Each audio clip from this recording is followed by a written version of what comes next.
नमस्कार, मेरे YouTube channel पर आपका स्वागत है। आज हम एक विशेष बिंदु पर बात करेंगे और बिंदु बहुत महत्वपूर्ण है और वो महत्वपूर्ण बात यह है कि रिजेक्शन को एक अवसर मानकर आगे बढ़ें। सबके जीवन में ऐसा होता है कि एक इनकार और हमें लगता है कि जैसे सब कुछ खत्म हो गया और स्वाभाविक है कि इस अवस्था में हताशा आती है और यह हताशा हमें जीवन के प्रति बहुत निराशापूर्ण दृष्टिकोण पैदा करने के लिए उत्तरदायी हो जाती है कि आखिर के क्या किया जाना चाहिए। तो उसका उपाय एक ही है कि हम रिजेक्शन को एक अवसर मानकर आगे बढ़ें। देखें कि यह अस्वीकृति क्यों हुई, क्या मैं अपने आप को कम आंकता हूं, क्या मुझ में और इससे अधिक दूसरी कुछ क्षमताएं हैं, और हमें अपने आप को अस्वीकृत करने के विचार से उबरना होगा और रिजेक्शन को एक अवसर मानकर फिर हमें प्रयास करने होंगे। और आज का ये विषय दैनिक भास्कर के उज्जैन संस्करण में भास्कर खास कॉलम में 18 अप्रैल 2025 को द न्यूयॉर्क टाइम्स के विशेष अनुबंध के तहत प्रकाशित एक प्रेरणात्मक प्रसंग से संबंधित है। उसमें उल्लेखित है कि जिंदगी में सभी ने कभी ना कभी रिजेक्शन झेला है और यह रिजेक्शन नौकरी, कॉलेज, एडमिशन और कभी कभी रिश्ते में भी होता है।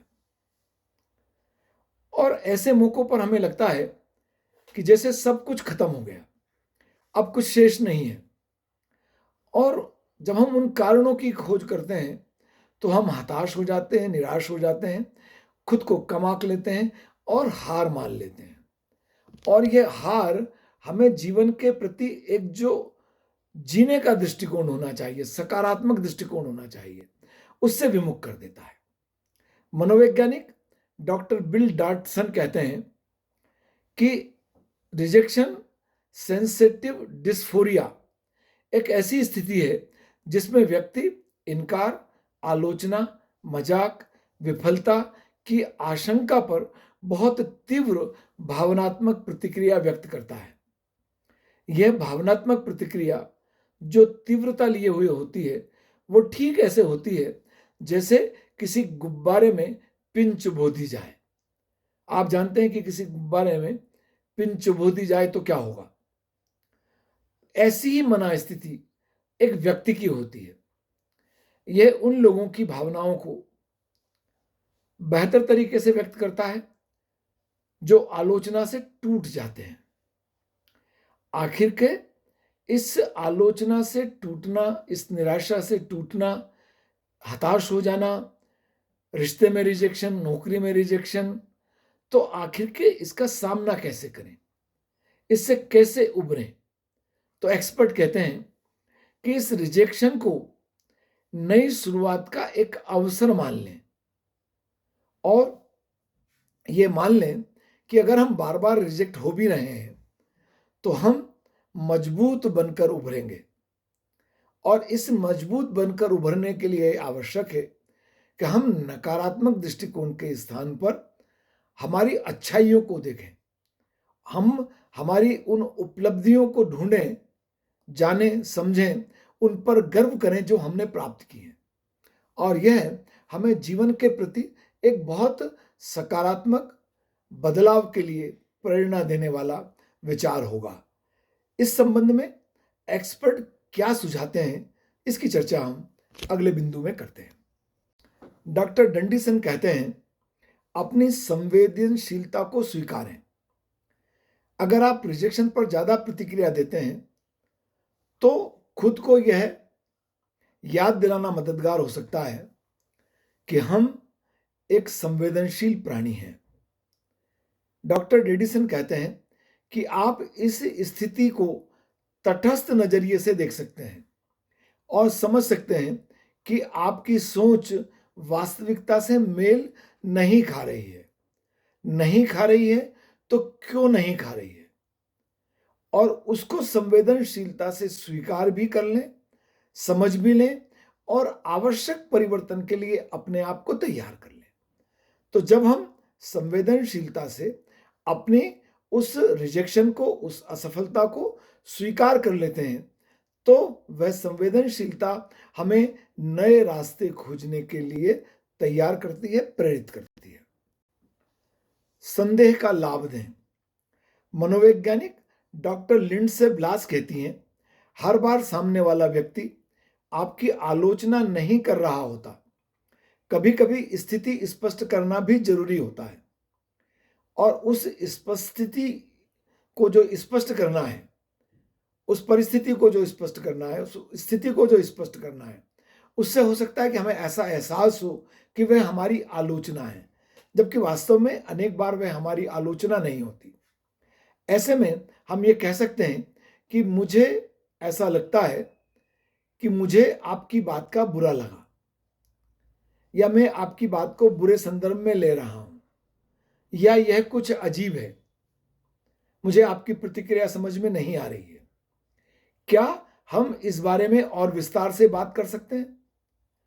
और जब हम इस तरह की प्रतिक्रिया करते हैं, विस्तार से बात करने का आह्वान करते हैं, आपसी चर्चा करते हैं, तो स्वाभाविक है कि उस आपसी चर्चा से जो एक दूसरे के बीच में गलतफहमी पैदा हुई है, संदेह पैदा हुआ है, उस संदेह को हम दूर कर सकते हैं।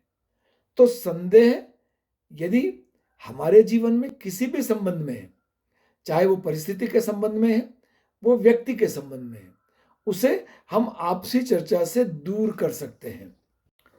न्यूरोलॉजिस्ट डॉक्टर मैक्स विजनीटर कहते हैं कि अपनी क्षमता पर फोकस करें, अपनी उपलब्धियों व क्षमताओं को पहचानें, उन पर फोकस करें, ताकि नकारात्मक सोच को संतुलित किया जा सके। और इसके लिए अपनी ताकत को पहचानना आवश्यक होता है। सकारात्मक सोच विकसित करने के लिए खुद से अच्छा संवाद करना भी आवश्यक है, जैसे कि मैं आज जिस परिस्थिति में हूं, मैं उससे ज्यादा सक्षम हूं, मैं उससे ज्यादा मजबूत हूं।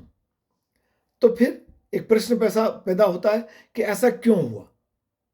तो जब हम उस प्रश्न पर विचार करते हैं कि मैं क्षमतावान हूं, जो वर्तमान परिस्थितियां हैं उससे ज्यादा मजबूत हूं, मैं ज्यादा अच्छा कर सकता हूं, तो फिर वर्तमान परिस्थिति जो रिजेक्शन जैसी है क्यों घटी? जब हम इस पर विचार करते हैं तो हम अपनी क्षमता को अच्छे से पहचान पाते हैं, क्षमता पर फोकस करते हैं, और क्षमता से पर फोकस करने का सदैव परिणाम अच्छा ही होगा, ऐसा विश्वास है। लेखिका कार्ला बिनवर्ग कहती हैं कि रिजेक्शन से निपटने के लिए एक लक्ष्य का निर्धारण करें। वैसे जीवन में सबको कोई लक्ष्य का निर्धारण करना चाहिए। लक्ष्य हमें सकारात्मक कार्य करने की प्रेरणा देते हैं, ऐसा मेरा मानना है।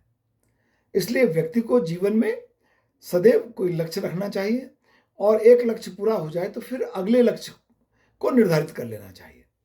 उससे हम परिस्थितियों के प्रति सकारात्मक रहते हुए, अगर कुछ इच्छित नहीं हो रहा है तो उसको बदलने का प्रयास सकारात्मक दृष्टिकोण के साथ कर सकते हैं। जीवन के उस हिस्से को चुने लक्ष्य के संबंध में जिसे आप बेहतर बनाना चाहते हैं, और जिसे आप बेहतर बनाना चाहते हैं, जिस हिस्से में आप महसूस करते हैं कि मुझे ये परिवर्तन लाना है, सकारात्मक परिवर्तन लाना है, तो फिर उसके लिए एक लक्ष्य बनाएं। उदाहरण के लिए, अगर आप ज्यादा लोगों से मिलना चाहते हैं तो तय कर लें कि आप किस समय विशेष में कितने नए लोगों से मिलेंगे।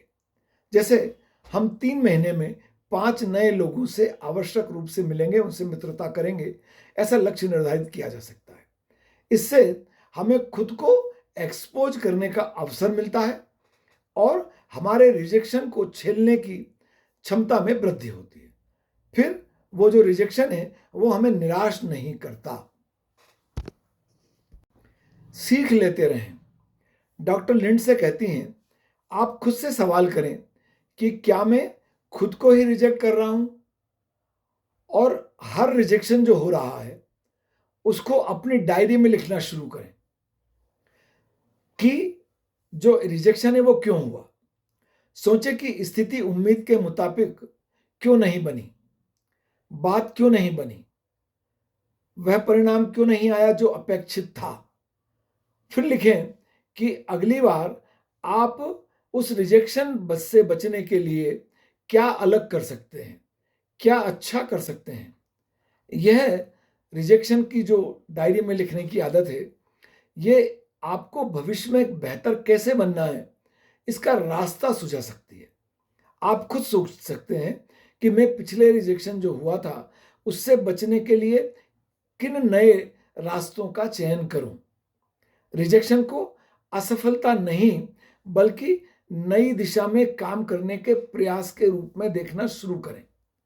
और जब हम ऐसा करते हैं तो फिर हमें जीवन की चुनौतियां बहुत आसान लगने लगती हैं और रिजेक्शन हमें बिल्कुल भी निराश नहीं करता।